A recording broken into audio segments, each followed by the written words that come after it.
sommes de retour à la mer de Sable.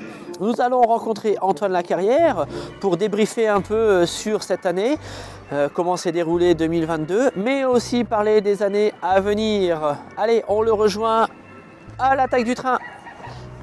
Vous êtes l'actuel directeur de la mer de Sable. Absolument. Est-ce que vous pouvez nous parler de votre parcours, parce que vous n'êtes pas arrivé ici tout de suite? Absolument, parcours assez classique avec toujours le côté loisirs, tourisme, sport. J'ai commencé par les voitures chez Ford France pendant 3 ans. Après, j'ai été embauché par une agence de communication par le sport qui m'a fait découvrir un milieu très attachant et très actif à l'époque, puisqu'il y avait beaucoup de sponsoring. Dans le cadre de cette mission, j'ai été amené à rencontrer les gens de Paris-Bercy, donc la salle de spectacle qui est devenue l'Accor Arena. J'ai été embauché chez eux et j'y ai passé 10 ans en tant que directeur commercial et marketing. Dans le cadre de Bercy, j'ai rencontré les gens de Disney qui à l'époque cherchaient les solutions pour essayer de redonner un petit peu de dynamisme à leur partenariat. J'y suis resté pendant 3 ans et au bout de 3 ans, j'ai été chassé par un cabinet de chasse pour prendre la direction générale d'une compagnie de croisière qui venait de se lancer et qui avait du mal à trouver son rythme. J'y suis resté une dizaine d'années, on est passé de la 6e place de marché à la 3e place de marché avec un vrai produit sur lequel j'ai pu avoir la main. Et ça c'est très important parce que c'est quelque chose qui va différencier. Malheureusement la compagnie a été rachetée par un fonds d'investissement et donc ça s'est arrêté en 2018 ou 2017. Je suis passé après au Futuroscope en mission pendant 9 mois. J'ai fait Flyview aussi en mission pendant 9 mois, qui est un site de réalité virtuelle qui se trouve à Opéra. Et puis j'ai été embauché ici il y a un peu plus d'1 an et demi, ça fera 2 ans en début d'année prochaine. Et pareil, on retrouve un produit, je dirais une belle endormie, avec beaucoup de capacités, peut-être pas tellement bien alignées. La direction était peut-être pas très claire, donc la direction elle est claire, c'est de devenir le premier parc pour les familles avec des jeunes enfants en Île-de-France et de faire de la mer de Sable la première découverte, mon premier parc pour tous ces jeunes enfants. On n'est pas le plus vieux parc en France parce que acclimatation à 150 ans, mais on est le plus vieux parc à thème. Et ça fait une grande différence et on va s'expliquer peut-être après pourquoi on est toujours là après 60 ans. D'accord. Et justement, quel est un peu votre rôle précis au sein du parc en tant que directeur? Animateur. D'accord. Je suis animateur. Non, un directeur, c'est quoi? C'est quelqu'un qui a la fonction d'abord d'animer les équipes. Donc c'est un manager, quelqu'un qui va essayer de dynamiser, d'encourager, de favoriser, de sélectionner, de déterminer une direction et de faire en sorte que l'ensemble des départements la suivent. C'est pas toujours évident parce que là on est sur un parc qui a une équipe avec donc, certaines personnes qui sont là depuis 30 ans, ce qui est fantastique, mais ce qui est donc plus compliqué à expliquer la nouvelle direction que si jamais vous avez des gens qui viennent arriver avec vous.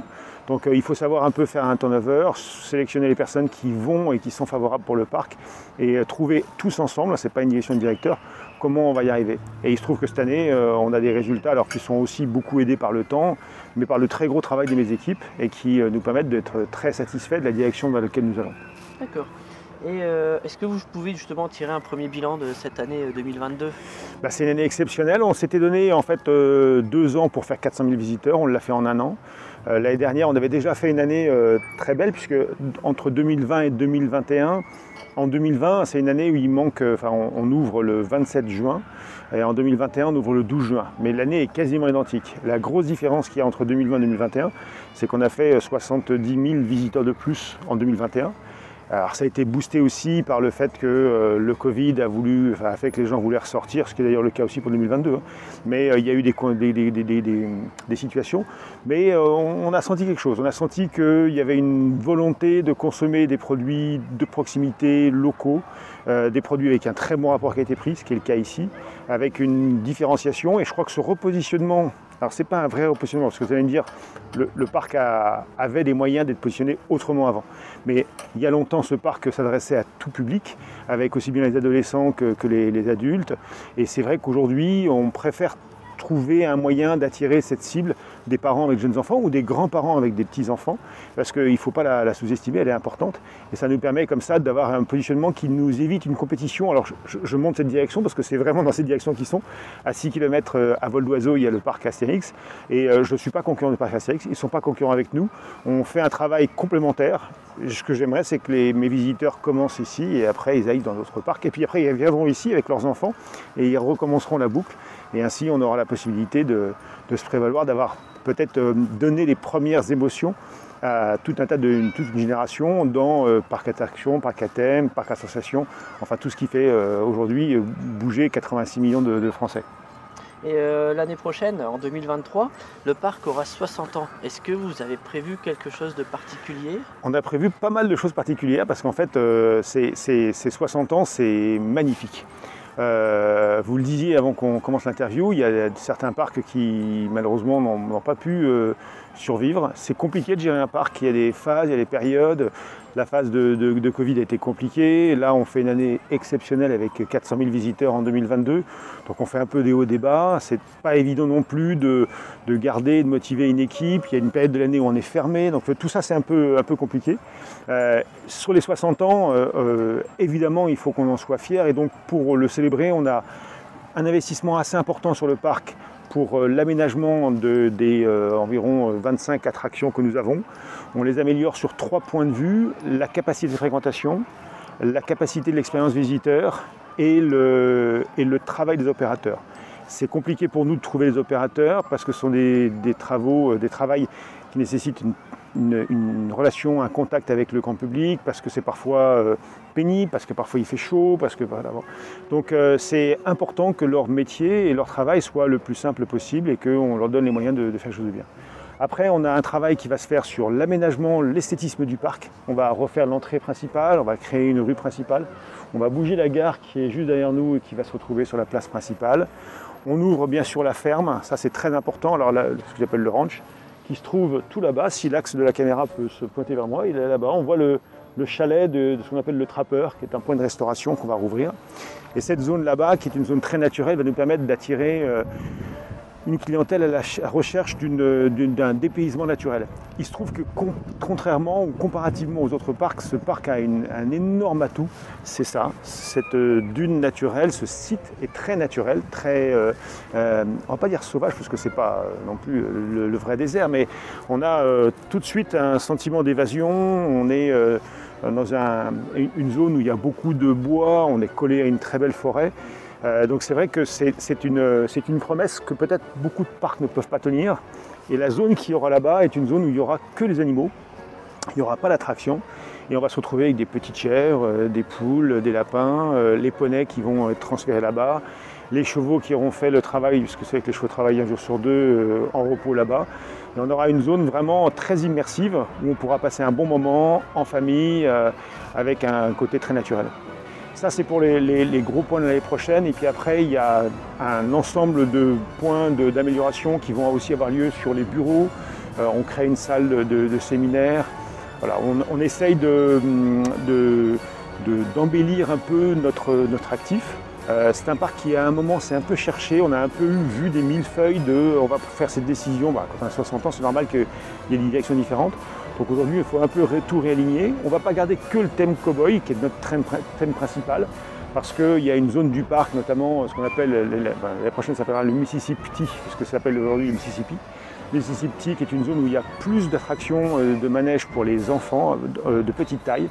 Cette zone restera un peu en dehors du cow-boy, parce qu'elle n'a pas forcément vocation à être tout le temps cow-boy, mais tout le reste du parc, on essaye de le donner au maximum sur la partie cow-boy. Et je finirai juste sur le fait qu'on travaille aussi sur nos restaurants, notamment l'Hacienda qui est derrière vous, qui va être refaite à l'intérieur et refaite en partie aussi sur la partie cuisine. Et l'ensemble des points de vente de restauration et des points de vente de distribution auront un petit lifting avec des améliorations de manière à proposer une offre un peu plus homogène. Voilà. J'ai oublié de vous préciser une petite chose. Pour la célébration des 60 ans, on a 3 temps forts l'année prochaine. On a le week-end d'ouverture qui est le 7, 8, 9 ou 8, 9, 10 avril avec le lundi de Pâques, donc qui va être très important, où on va mettre un peu plus d'animation, un peu plus de célébration et qui va nous permettre de lancer un peu cette saison. C'est une prise de parole avec une communication. On aura le week-end du 10 juin qui est la date d'anniversaire officielle, parce qu'en fait on a ouvert le parc le 8 juin, mais c'était en 63, donc pour tomber un samedi. Et on va refaire le feu d'artifice du 13 juillet qui faisait en fait rentrer dans le parc plusieurs milliers de personnes, parfois plusieurs dizaines de milliers de personnes, pour assister au feu d'artifice qui est tiré ici. Il y a le train qui arrive, c'est ça? Oui, il y a le train qui arrive. On voit le train. On voit le train. Et du coup, ces 3 moments-là vont être assez forts.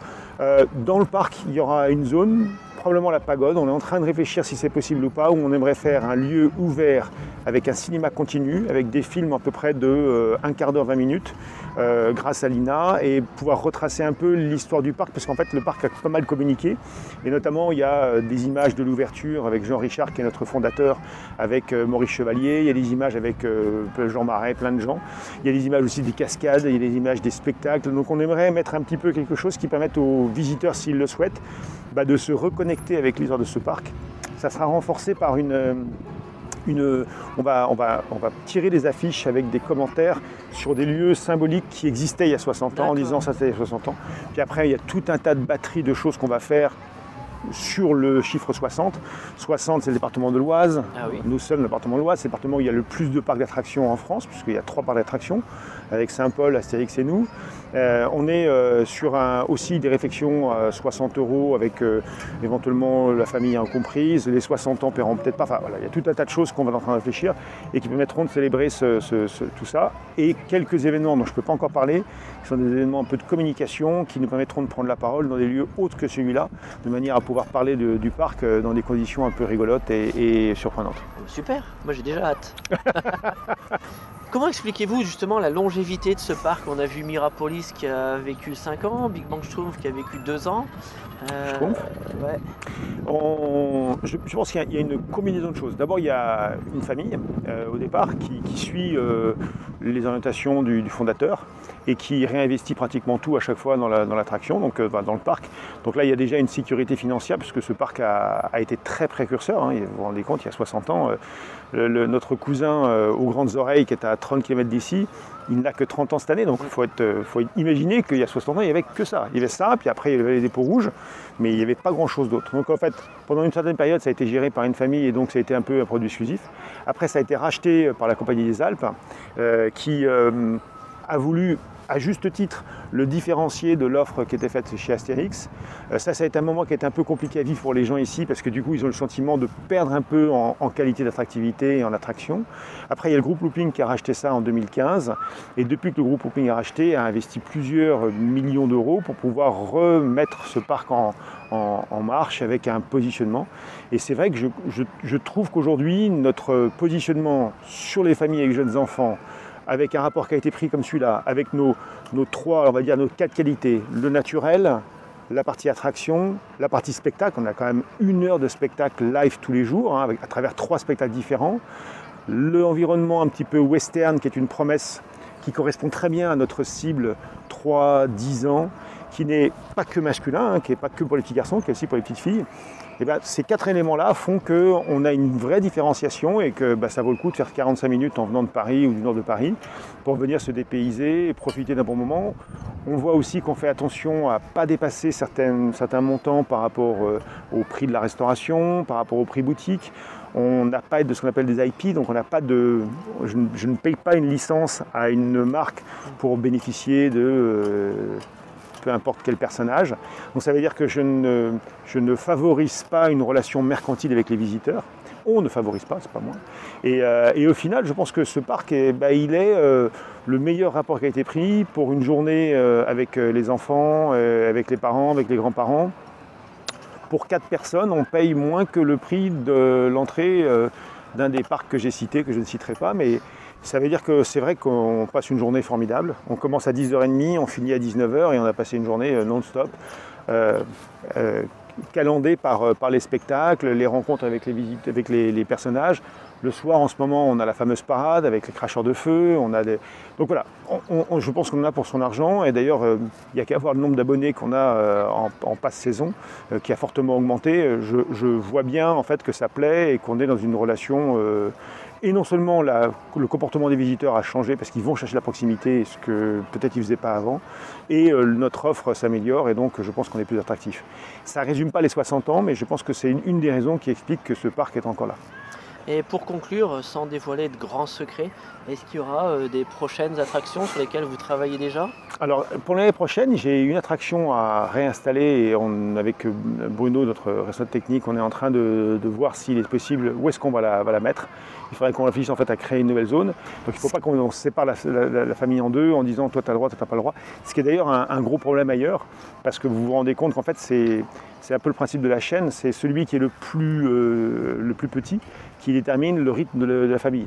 Ce qui pose des problèmes parce qu'en fait du coup les grands ils veulent faire des choses qu'ils ne peuvent pas faire et ça pose un peu des limites à tout le monde. Donc ici il n'y a pas de limite, on fait tout et on a la possibilité de bénéficier de toutes les attractions. Pratiquement dès 1 mètre on est accompagné, on peut pratiquement tout faire et on a pas mal d'attractions à 90 et même à 80 cm et même quelques attractions qui ne nécessitent pas de taille puisqu'on peut le faire avec les parents. Le raid du désert se fait avec les parents, le safari rigolo se fait avec les parents. Et il y a pas mal de choses qui sont faites pour que l'enfant découvre, même tout petit, ce qu'est un parc à thème et les plaisirs des sensations générées par les roller coasters ou les boutiques. Et nos copains, les corbeaux qui ne sont pas d'accord. Ah oui, ils ne sont pas d'accord. Ils ne sont pas d'accord avec ce que je dis. Voilà. Eh ben, merci beaucoup Antoine. Merci David. On a déjà hâte d'être à 2023 et puis 2024 et 2025. Hein. Voilà. Ça marche. Allez, à bientôt. À bientôt, merci pour ta venue.